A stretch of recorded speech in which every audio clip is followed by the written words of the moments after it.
Muli magandang umaga po sa lahat.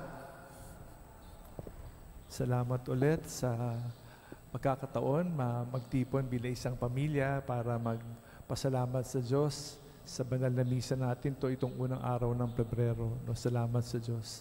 Napaka ganda ng panahon. No? Salamat sa Diyos. No? Napaka-presko, napakarami natin papasalamatan, which we take for granted many times. No? There are 3 points I would like to share with you. First, yun kay Haring David, no, anong habili niya. Number 1, number 2, sa Ebanghelyo, travel light, no, we depend on providence. And number 3, to shake the dust off the feet. No? Ano ba ibig sabihin ng alisin yung alikabok sa atin? No? So una, ang habilin, no? Last words, ano ba yung habilin? Ang instruction niya sa kanya anak, napapalit sa kanya, si Solomon, ang instruction sa kanya, obey. To obey God. Ugnayan. Hindi habili na pera at kung ano-anong mga...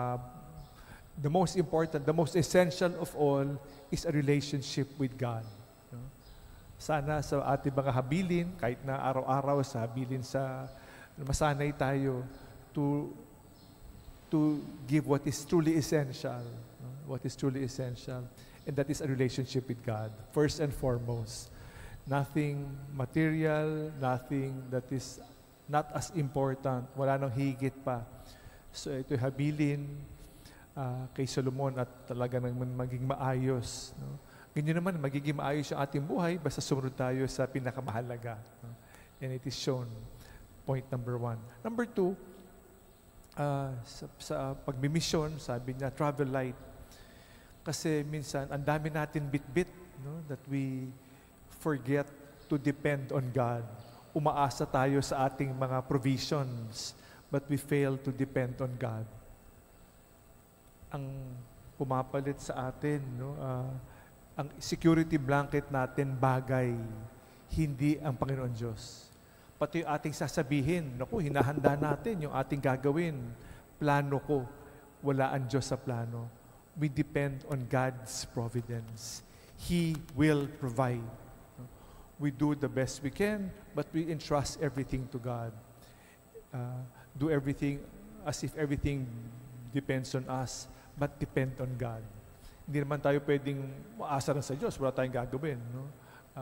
We do the best we can still, and then trust in God. Second reminder. The second point. The third point, katulad kahapon, nireject siya ng kanyang mga kababayan, di ba? Para hindi siya makagawa ng himala kasi over familiarity kahapon. So he was rejected by yung kanyang kababayan, kanyang kapitbahay, kanyang kapamilya, rejection. And today again, a continuation of that, to shake the dust off our feet. No? Pag pumunta tayo sa isang bahay at tayo nireject, no?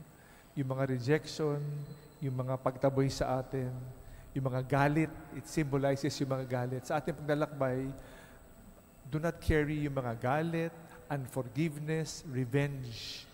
Hayaan natin mawala. Kasi kung hindi tayo hindi malayo ang mararating natin.